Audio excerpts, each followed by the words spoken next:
Hi, I'm Danny Whitfield. And I'm Rhoda Whitfield. And it's time for another segment of Marriage Takes Work.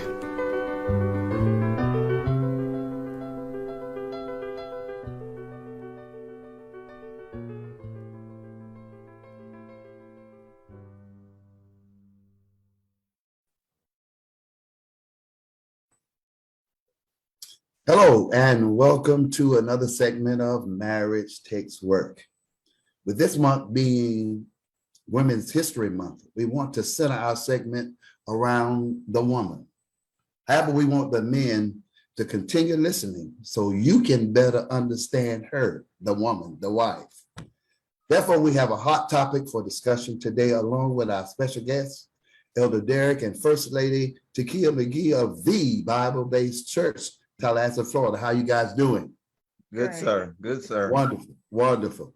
So our segment today is sponsored by Brian D. Smith Cleaning Service. You can contact them at 850-566-3111 or visit them on bdscleaning.com. Now, let's get to the show. All right. Well, as wives and mothers, I believe we have all at some point struggled with setting personal boundaries for ourselves. But we have to realize that setting boundaries in our lives are crucial. When we set boundaries, we draw lines between what we will allow and what we will not allow in our lives.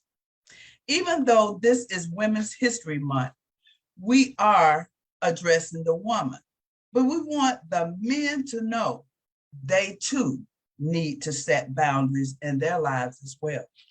By creating these boundaries, it shows others where you stand. Having boundaries creates structure in our personal lives, and not only our spouse, but our children as well, to be able to develop the ability to set up boundaries in our homes is important. So today's topic is centered around women and boundaries as a wife and mother. And I'll say this again, we don't want the men to be excluded. So I'm going to start with my first point. Many of us struggle with boundaries. We never want to say no. Saying yes is everything. And to me, it's equivalent to the commercial, give it to Mike and he'll eat anything. But ask Rhoda, she'll say yes, but that's not so, because this Rhoda has learned how to say no. So how y'all want to start that one off? Oh, okay. He's looking at me, so I guess I'll go first. Setting boundaries is something that I struggled. I want to put like past tense, struggle with, but sometimes in some instances I still struggle with. I know I'm a wife, I know I'm a mother, but I still have to set boundaries in those areas. And then I still have to take care of Takia, because if I don't take care of Takia, then I won't be a wife or a mother, because I'll be burnt out in so many other areas. So it's kind of like, I don't want to say the juggling act, because when you juggle something, you'll drop something or balancing, because that means the scales sometimes are unbalanced. So I try to figure out like what's important. If you ask me to do something and I promise it's date night, so the answer is no. If it's family night, the answer is no, like it's non-negotiable. If something is this date, if it's our lunch date that we have, the answer is no. Now, when church comes into play, that's where the struggle comes, because then Takia has to put on her first lady hat, and then I have to realize that I can't be everything for everybody. That's so right. Sometimes I think that's the area that I struggle with the most. And I think she wants to use past tense. I actually would argue it's still present. And interesting, I think our kids would attest to that as well, because on Sundays at the church, there are times where we leave her, or I'm in my car, my son's in his car with my daughter, and my wife has a line of women from the church wanting to talk with her. And her heart's so sincere, which I appreciate. But then she'll come home and she's exhausted. And and giving good counsel, absolutely. But I always get on her because there are times when we'll go to bed at night and she'll still be up, knowing she got to get the next morning because, you know, she's committed to doing things and she wants to get them done, which again, I appreciate, but not at the sacrifice of self-care. Right. And that concerns me. And sometimes like our daughter who's 12, like she'll ask her, is that for the church again? And I try to really, you know, raise our kids where, you know, they have an appreciation for the church, a love for the Lord, but they don't have to compete with the church. Amen. And, you know, and so I think there's still a struggle. I think the greater struggle is that we also, our church has our families there as well, right? So both our moms, sisters, things of that nature. And so that could be a struggle as well, because in conversation, like you just want to be Takia. And but they're calling that first lady, right? And so that blending over. And so I will admit she's gotten a whole lot better than how she used to. She used to be a yes to everybody, overly extending herself. So I can definitely commend her that she's done a whole lot better and is doing better. And there's still times I'm like, hey, sweetie, like you can't do it. Like you just got to tell them, or you can delegate to somebody, but you can't be all things to everybody. Then you leave yourself depleted all the time. And you know, can I say something? You know, because here's something that you could have like a first lady suggestion box, and put the box out. And those people that are approaching you, maybe they could put something in that box as they leave and not expect you to stay after. And then maybe once a week, you all can have like a Zoom conversation where you address those issues. Or she would have time during the week to look at those things that are placed there. And what it does is make you try to live up to the superwoman and trying to be there for everyone all the time. But you have to cut those ties and have boundaries such that sometimes it's about you and not everybody else. Correct. I like that idea. It's a good idea. That is a great idea. Well, you know, Danny, you were getting ready to say something. Before I say something, you can go ahead and say what you were going to say. Go ahead. You go ahead. I was going to say the beauty of being able to learn how to say no. It really gives you such a relief. I had a situation where I was approached to do something, asked to do something. And sometimes people ask you and it's not within your realm of gifts. But they figure because you are who you are, and they figure because they are who they are, if I ask you, you're going to say yes. Yeah. And to this person's surprise, I said no. And when I tell you, it was like a weight that lifted off of me, because I never would have thought I would have told this person, no, I can't do that. And so then they wanted to know why. It's the same thing. I said, no, it's not. It is not the same thing. And I said, and that's the problem with people wanting to work where they should not be. Yeah. Because if you cannot be effective in that area, you should not be overseeing that area. So I don't allow people to push me into areas that I know God has not gifted me to be there. Which leads me to this, and I've always say that when you are out of position, when you're in a space or a place that you are not called to be, it's like a breech birth. That's good. It's like a breech birth. You're coming out, it's difficult. And the thing about being in that place that you're not supposed to be, it'll never be satisfying.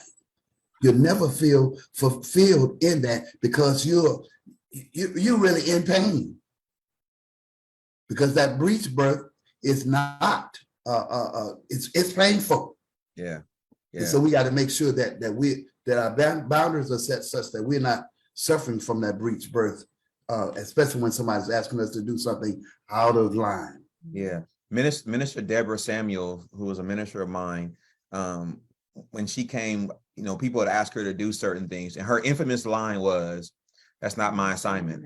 And it was so powerful, and she was unapologetic about it. That's not my assignment. That's not my assignment. And people eventually got trained to where no matter how you try to sway her, she wasn't going to do it. My response to people is, no is a complete sentence, right? Don't try to dress it up. The answer is no, right? Yeah. I'll give you all a good example. I remember when I was young in ministry and I got invited. Pastor Walker would go preach a lot of places, and I would go to support Pastor Walker and love going. And then one time, one of the deacons of the church putting me down on the program at this guest church to do something without even talking to me. And I happened that Sunday to decide I'm not going to the church. I'm not going to this event because I had something else that came up. Next time I saw this deacon, he said, "We miss you. We miss you on program." I said, "I didn't tell you to put me on program," but they had gotten so used to me being there. They made up in their mind, go ahead and put McGhee down. He'll take care of it. When I didn't show up, they got caught off guard and they were shocked. But they also trained me that if you're not careful, people will try to decide for you because they think they know you. And so I no is a complete sentence, and it's okay. So what I tell people now is, I can't do it, but hey, you know what?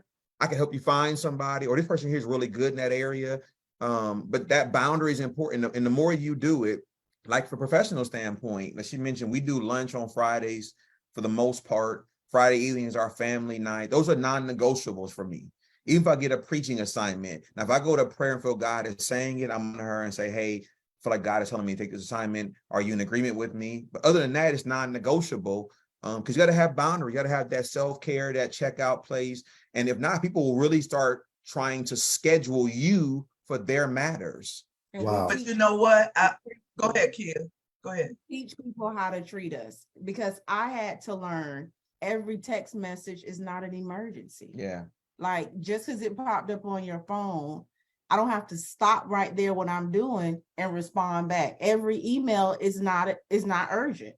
I don't have to stop what I'm doing and respond to an email. So I had to train myself and teach myself that, because like I said, because people will think if you make yourself available 24/7, you're not teaching them that, hey, she may be having family time. Hey, she may be with her husband right now. So I probably shouldn't text her. If I text her, she doesn't respond, I kind of understand. I'll just wait for her to respond. Yeah. Mm-hmm. Mm-hmm. Yeah. Yeah. So let's go back to that mother, that wife. As mothers, you are one of the persons within the household that work to instill values into your children. When we set rules and guidelines and lay our expectations, we're setting boundaries for them, our children. What do you think will be the outcome if we choose not to do this?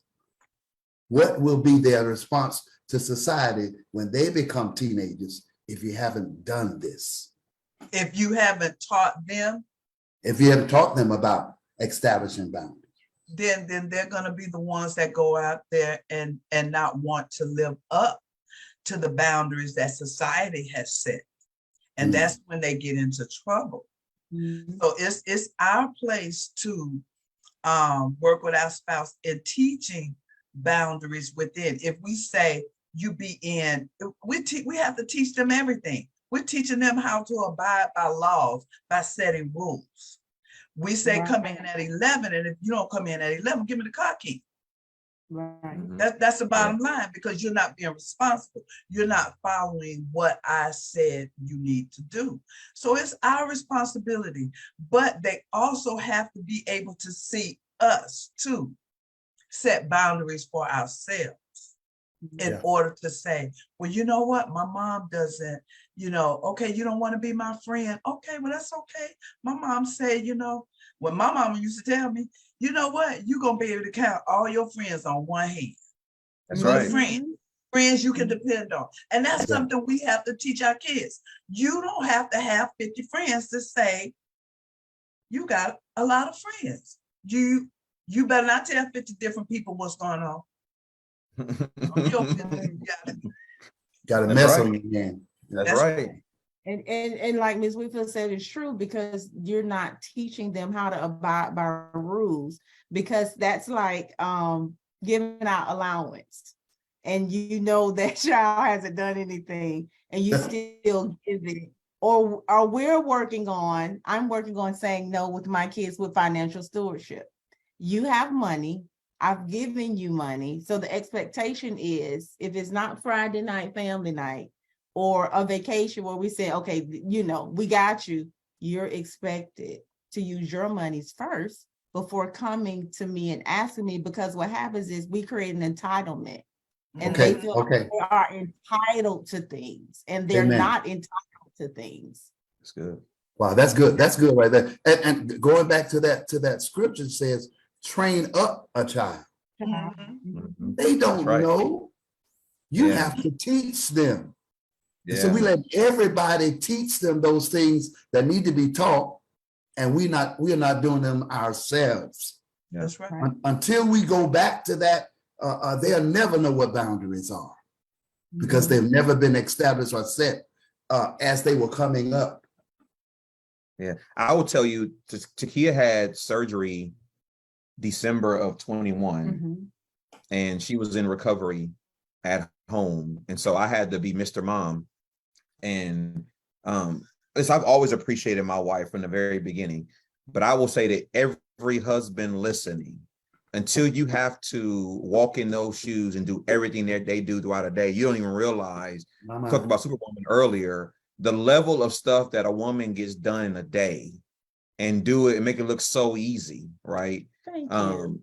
And truthfully, like it's a lot of stuff that gets done, which is why I'm so adamant with her about saying no to people, about setting boundaries, about resting. For example, she'll take time off. She'll take a day off work for PTO or whatever and spend the entire day running errands, right? Or doing everything but resting. We've gone on vacations, the two of us go out of town together. We'll go to an outlet or something. She spent the whole time at the outlet shopping for the kids, right? Because she doesn't even know how to try for herself anymore. She's so focused on the children. And I'm like, hold on, but what it is for so long, she's been so focused on them. Yeah. It's almost like she feels guilty at times, she said, when you make it about her, right? Yeah. And so, but for me, cheering her on, I'm trying to make sure she understands that you're deserving, because I understand this whole household, our house, I say this all the time, our household runs off two people. Like if you're not at your best, we being the kids, we in a bad situation. I know what I'm good at, but I ain't good at being you, right? And so I need you to take seriously your personal care and things of that nature. And as a husband, we have to be responsible too, and be mindful that sometimes we can put burdens on our wives, knowingly and unknowingly, right? So now unrealistic expectations upon them. So now they're trying to live up to that. For example, as a first lady, right? There's not a blueprint, right, how to do it. And so she does a graceful job with the women of God at our church, right? But there's no blueprint. And so it's a pressure that goes along that, right? Because people always want to get to the first lady and they want to talk to her about a lot of things. And so I understand she doesn't want to say no, but I deal with it when she gets home and she's drained and exhausted. And I'm like, hey, listen, I know you love the people and I love the people, but you got to protect you and take care of your mental, right? And I think that's so very important. Yeah, that's where that first lady box is gonna come in handy. Yeah, because really after you have come and served, it's everybody, you want to do just like everybody else. You want to be able to go home, and you shouldn't be left behind. And your family is already gone. That's a day. Sunday is a day after you leave services. If you work, you're prepping for it next week. When I was working full time, I had to have a nap on Sunday to start my week. Come on now. Okay? I had to have a nap. That was imperative. Yes, if I did not get a Sunday afternoon nap, my week was out of line. But this is what I want to say, is that learning how to say no. Every time you're able to say no, it's not saying that every time somebody come up to you, you're saying no, no, no, no, no. That's not what I'm saying. But every time you do say no, find yourself able to say no, it empowers you to be able to move forward, to not feel guilty. Wow, Because that's good. people can try to make you feel guilty or guilt you into, like Darrick said earlier, to say yes. But Yeah. as he said, no is a complete sentence. You don't have to give any explanation behind it. You don't have to say, no, I can't because. No, there is no because. It's no. No. That's where it stops. There is no explanation. You just cannot do it. Yeah. And Yeah. so that to me is important, to not allow people to pull you into things that like, I don't feel good with this, trying to make me a therapist. I ain't no therapist. Yeah. Ooh, that's good. Man, that's good. Yes. Yeah, That's yeah, good. yeah. Therapist. Yeah. And I think that was probably one of my biggest problems. As Kia said earlier, sometimes you want to be everything to everyone. Mhm. And many times it was so very hard for me to say the word no, Mhm. because there were expectations from others that if you ask him, he's going to say, He's gonna say it. yes, I'll do it. Mhm. But The as you bad said, thing about him saying yes, in many situations, he wouldn't do it. He just told you yes to get out your face. Mhm. yeah. And I had a problem with that. I Yeah. said, no. Tell him no. Don't tell him yes, and then don't show up or don't do it, because you're messing up your name. Yeah. Be That's honest and say no. And when I got to that point, I could now feel comfortable saying, I Yeah. can't do it. Yeah. I wish I could, but I have something on my docket and I can't accept it. Mhm. So I don't have problems not saying, nope, can't do it. But I like that statement by the woman. Nope, that's not my assignment. Can't do She that. was Can't do consistent that. about that. It was. Not my assignment. She even told me that one time, Pastor, I'm sorry, I love you. That ain't my assignment. Yes, ma'am. I appreciate that. Here's the thing. I'd rather you know that Then take it on. than take it on, and then you do a deplorable job, and now we got to recover from it, right? You got to know Yes. that. Like you mentioned earlier, Ma, about you're not a therapist. There are times where, especially in the Black church, where the pastor was assumed to be everything, including a therapist. Now you're trying to do all these things, and you're becoming very vulnerable to being criticized and ridiculed and attacked because you didn't live up to that expectation, when you just got to say no, right? And the character of the person should be such where if you say no, it shouldn't lead to dissension and division because I said no. It's just not that. But going back to the mother, I think about also my wife, because we have a daughter who loves being with her mom, right? So she's watching everything mommy does, including walking around the house with her shoes on. And so when she sees her mom doing things or overdoing something or being up late, she's now asking, mommy, when are you going to bed? Mommy, when are you going to stop and eat? Mommy, when you going to put the computer up, right? Because now she's observing that every time I see you with these things or doing these things, she's equated this to being this. And so, but that's now becoming she's now noticing that our daughter is checking in and mindfully watching in that regard as well. Don't you stay up too late. What time are you going to bed? And you're right, Tania. I just say you're right. Yeah. So sometimes she's my reality check and saying, hey, you need to pause and slow down. Even to the point, I think one Friday, I just called my supervisor. It's like, I need a mental health day.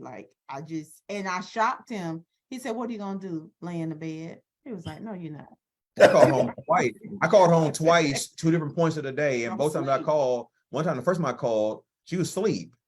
And second time I called, like that afternoon, she had gone to do something and got back in the bed. And I was like, whoa, because our son is driving now, right? They go to the same school. He brought his sister home, but I was surprised because she would never do that. But I was also proud of her. One time she took herself to breakfast, right? She was hanging out outside, just eating and enjoying the sunlight and the birds chirping, which I appreciated her doing that. Number one, she never would have done that before. But number two is her realizing I need this. Right. People will always place more expectations upon you than they placed upon themselves. Amen. People will always do That's it. really good. People will always do it. So like I said, if you teach people how to treat you, I can't do it. Sorry, not today. Like Minister, that's not my assignment. Not my assignment. Wow. Wow. I know the other day when I was coming home, and Danny always says to me, like, golly, every day I walk in, you're on a computer. Yes, I am. But I shut that computer down at a certain time of day. And so Thursday, when I was coming home and I said, Rhoda, and she said, huh? I said, today, you're not going to the computer. You're going to the recliner. And you're going to sit there until you are ready to get up. I never got up and got on that computer that day. So that was just my time just to sit, shut down, and do absolutely nothing. Thank you for that. Thank you for that. I needed that. I need to hear that. Yeah. I need to hear that person. Well, y'all know where we are, right? Part of the day. And as we close today's segment, we'd like you to know how you can reach out to us. You can reach us on Facebook at Danny and Rhoda Whitfield or Marriage Takes Work. If you'd like to email us, you can email us at marriagetakeswork2016@gmail.com. And then also do us a favor and share this broadcast with your friends, married or single couples. Remember to turn to each other and not against each other. With that being said, we'd like to thank our special guest, Pastor Darrick, and First Lady Takia McGhee for joining us today here on Marriage Takes Work, and remind you, our listening and viewing audience, to stay the course and be blessed. This segment of Marriage Takes Work was brought to you by Purpose Pals Publishing. Are you a new or aspiring author looking to share your story with the world? Purpose Pals is a local, all-inclusive self-publishing company helping authors register, illustrate, edit, promote, and sell their books, magazines, journal, and instructor guides. Let Purpose Pals Publishing help you bring your content to life. Visit purposepalsllc.com to get started today. Thank you for tuning in today. If you wish to contact us, inbox us at Marriage Takes Work on Facebook. And don't forget to join us next week, same time, for another segment of Marriage Takes Work. Remember to love hard And work your marriage.